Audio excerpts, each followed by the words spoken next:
Wallows is a place. It's a real place in Hawaii that's like a wash behind these houses where like skateboarders go. And Braden played an old Tony Hawk game. You can actually play Wallows in that game, which is kind of like where it originally came from. But then when we were deciding on the band name, Dylan convinced us for like a deeper reason, which is... Dun, dun, dun. Wait, what?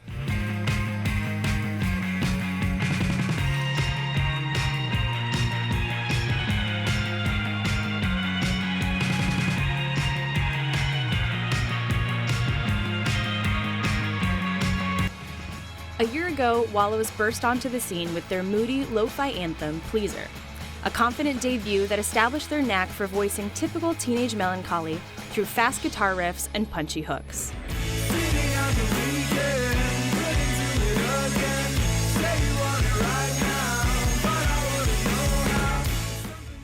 But it's best not to put Wallows in a box. The Los Angeles trio of Dylan Minnette, Braden LeMasters, and Cole Preston have been honing their indie sound and technical prowess for nearly a decade.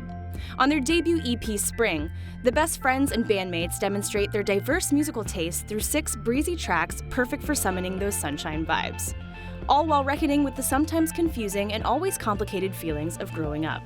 When Dylan and I write lyrics, I guess it does have to do a lot with, just leaving the youth behind. And we kind of wanted that to be a theme for the first couple songs and maybe the songs going forward, just because it's so, accessible to us right now because we're kind of doing that. We have happy songs too. Like we have a song called Hawaiian Sun that you'll probably never hear, but it's very happy, I swear. The frontmen also have plenty of shared coming-of-age experiences to pull from. They've been best friends since age 9 when Minnette moved to Los Angeles from the Midwest to kickstart his Hollywood career. Their moms had connected in a chat room for child actors, and it didn't take long for him and LeMasters to bond over their shared interests in acting, video games, and honey mustard. But it wasn't until a few months later when they discovered they had another mutual love, the Beatles. We started when we were like 9, 10 years old, like me and Dylan met each other. And then we started bonding over our love of classic rock music that our dad showed us. I remember I was singing a lot of Abbey Road in my basement back in Indiana when I was like 4 years old. I was obsessed with Abbey Road and any sort of like classic rock that my dad or my parents would play. My dad is like the biggest Beatles fan of all time. So then I remember I was listening to like a bunch of like, whatever music 9-year-olds listen to. And then I remember my dad showed me like Sgt. Pepper or whatever, and it just blew my 9-year-old mind. I was like, what is this? So then my dad taught me how to play guitar. The Beatles' influence is most noticeable on the simple, introspective love song, Let the Sun In. Well, honey, I just wanna let the sun in, let the day just come and go. By the time they met drummer Cole Preston at a youth music program, LeMasters and Minnette were already writing music together, but Preston made their lineup complete.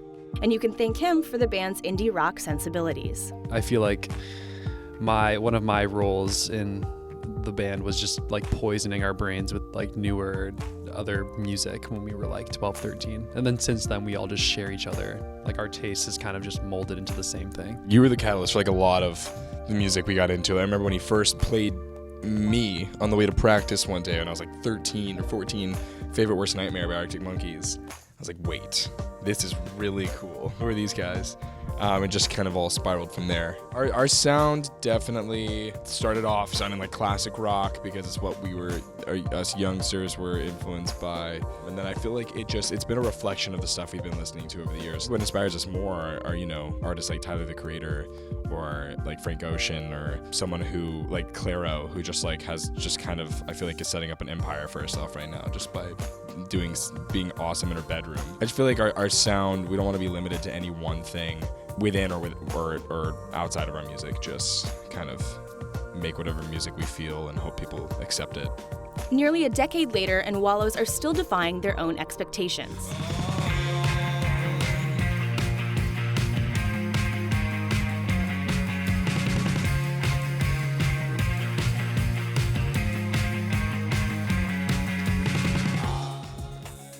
What started as a dream amongst best friends has led to sold-out venues, blissed-out crowds, and a debut LP on the way.